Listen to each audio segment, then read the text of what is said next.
I'll get myself into encounters sometimes. It's like, ooh, you say yes and like, ooh, and then hope for the best, you know? It was a few years back, not long after I moved to Los Angeles. I was going to buy cigarettes. I used to smoke a bunch.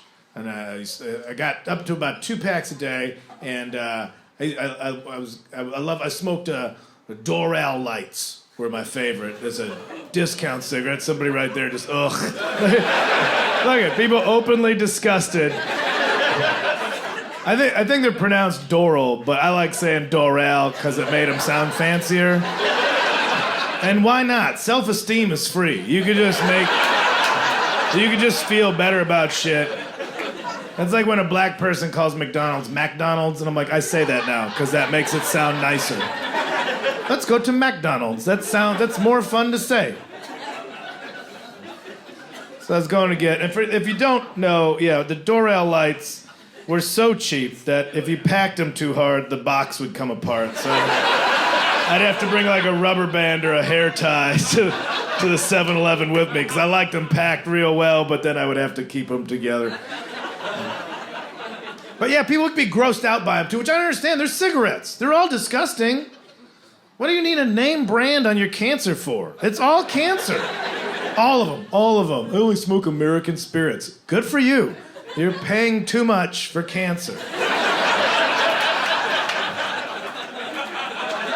Oh no, they're Native American themed cigarettes. Oh, I'm sure they're so happy a bunch of white people are smoking their Native American themed cigarettes. That shit should just be called revenge. That's what shit should be. I always smoke American Spirit Yellows. Oh, I think those are called Thanks for the Blankets. I think that's what those are called.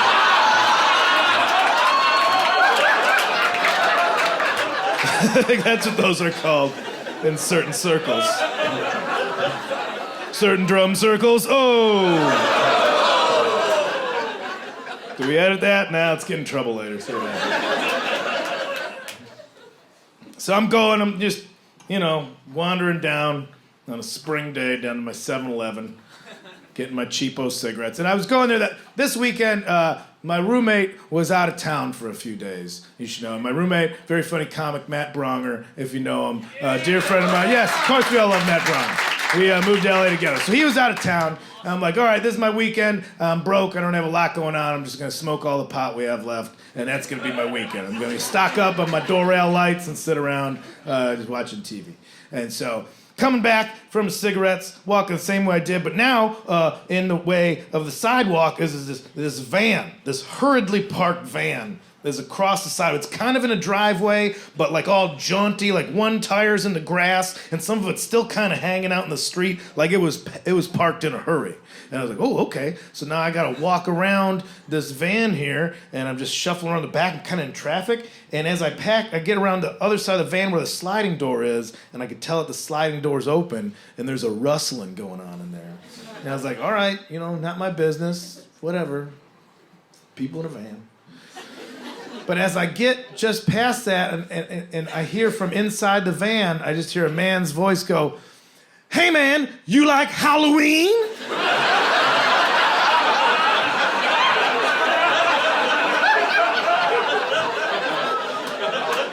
Which that's a trick question.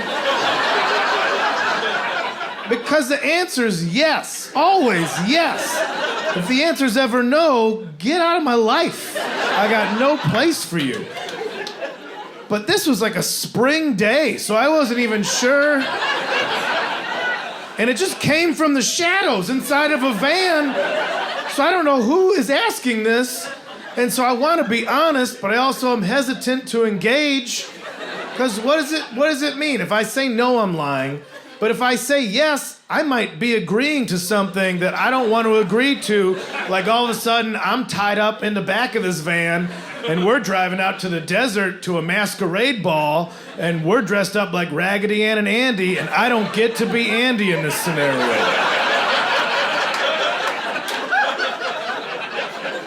I don't know what kind of freak show's going on back there. So I kind of, because it's sunny, so I'm trying to look in the shadows, so I'm kind of just, I give him like a non-committal, yeah, you know. You know. And then this guy emerges, kind of raggedy looking dude emerges, he goes, great, because I got this stuffed dude, and he would be perfect for Halloween. I'll say that again. I've got this stuffed dude, and he'd be perfect for Halloween. Stuffed dude. 2 paths? Which one? Like a plush toy? Like a children's toy? Except it's a man? And that's strange. Here you go, my child. You know how you like unicorns and dragons and teddy bears? This is just a whole man made out of that same material.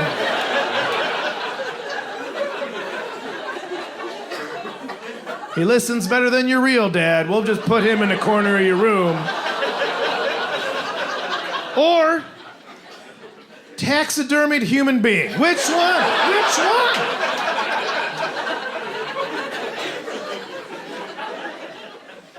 My eyes adjusted to the darkness inside the van. It was the first one. It was a full-size man. A stuffed animal man. I don't even know how to describe a plush man. Which sounds like a fancy title. Oh, he's a very plush man.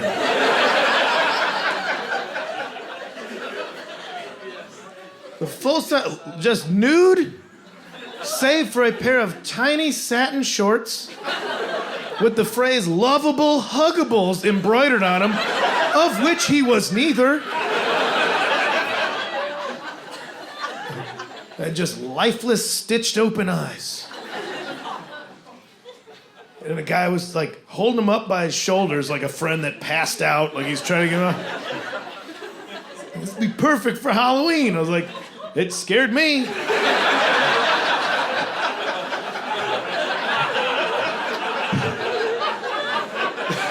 And then he goes, can you believe somebody was gonna throw this out? I'm like, absolutely. And then I realized this guy saw this thing peeking out of a trash can and was so enticed, he veered his van across traffic up onto someone's yard to dig it out. And you know he didn't think it was the first thing. You know, I wonder if that's a life-size plush man that would be a great Halloween prop. He just saw maybe a fleshy foot out of the garbage can, like, ooh, I'm getting some reward money today. And then he changed his mind. Well, it's not a dead guy. I can't sell this guy for his teeth.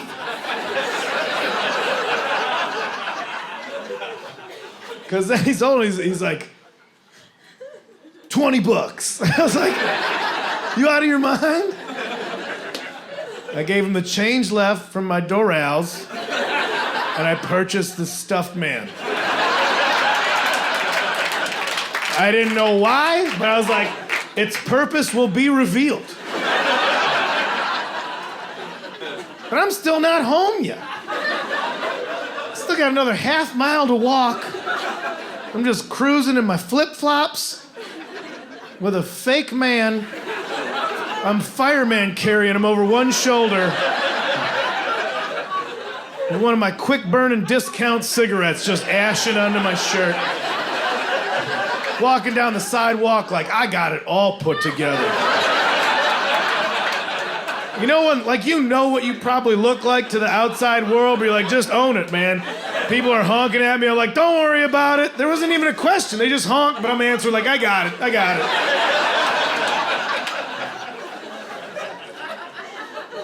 And I realized as I'm walking, I was like, oh, I know what I'm gonna do.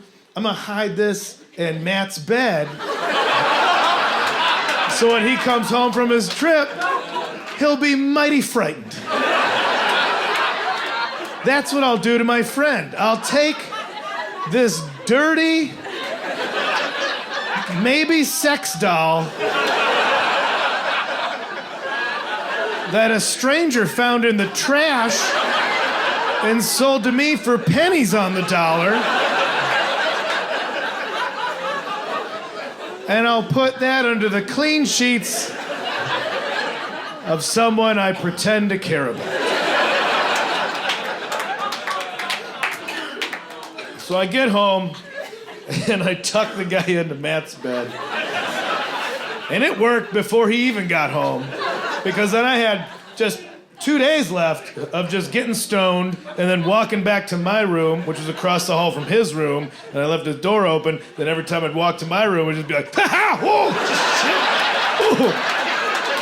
This thing is scaring me, and I put it there. This is gonna be a good one.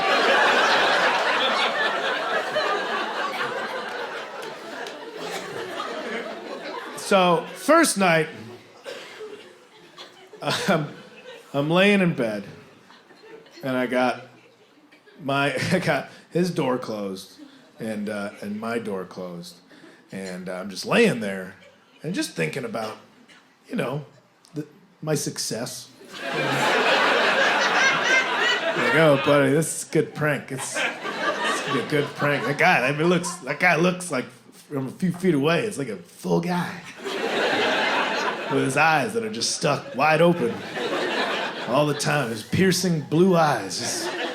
It was weird. I just got it. Like that guy just wanted to get rid of it so quick, like almost like it was a curse. And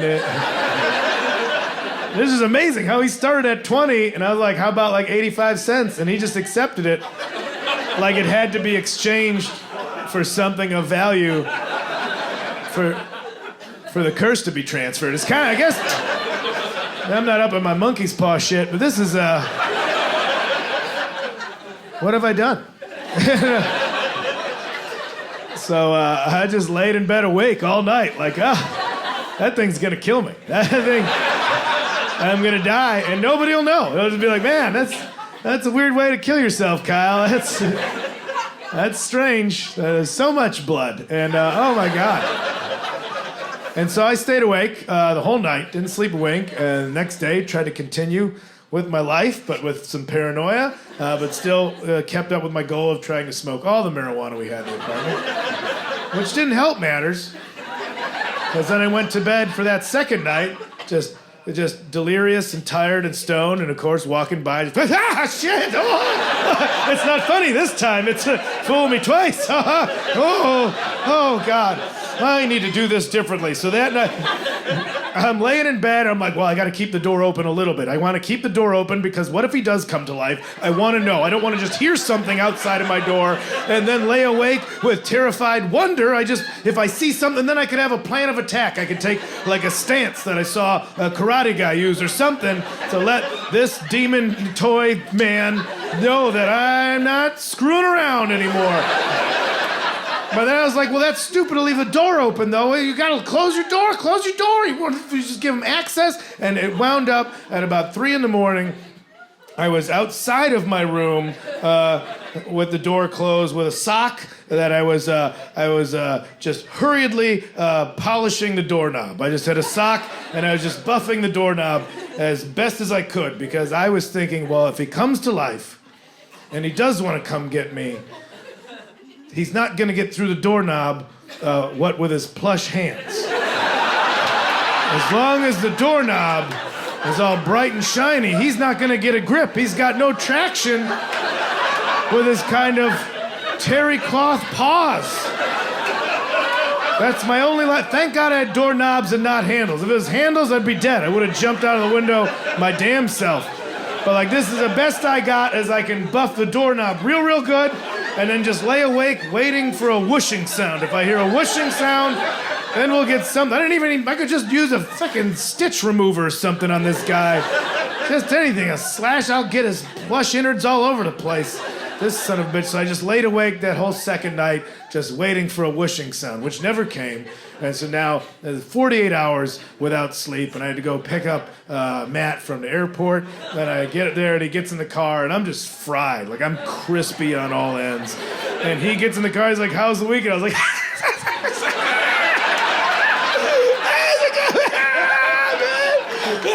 so happy you're home.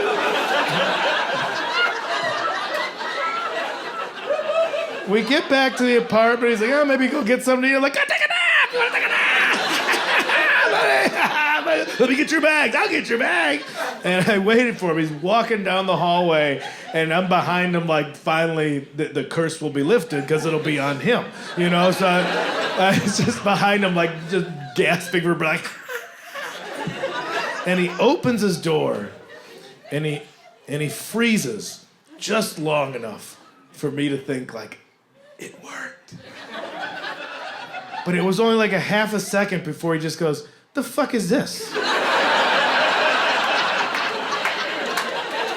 And my whole infrastructure collapsed. Like, I didn't even know how to respond. I was like, you like Halloween? Like that.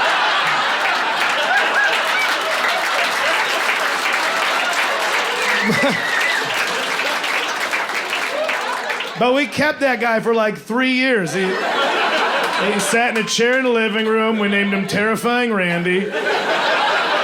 And it worked. He just became another roommate. But then we'd invite people over and they'd walk in and be like, what's going on? Oh, that's old TR. Don't worry about him. He's harmless. So I'm saying there's no rules. You can just do that stuff. You know, you can just do that stuff. No harm, no foul. We're all having a good time.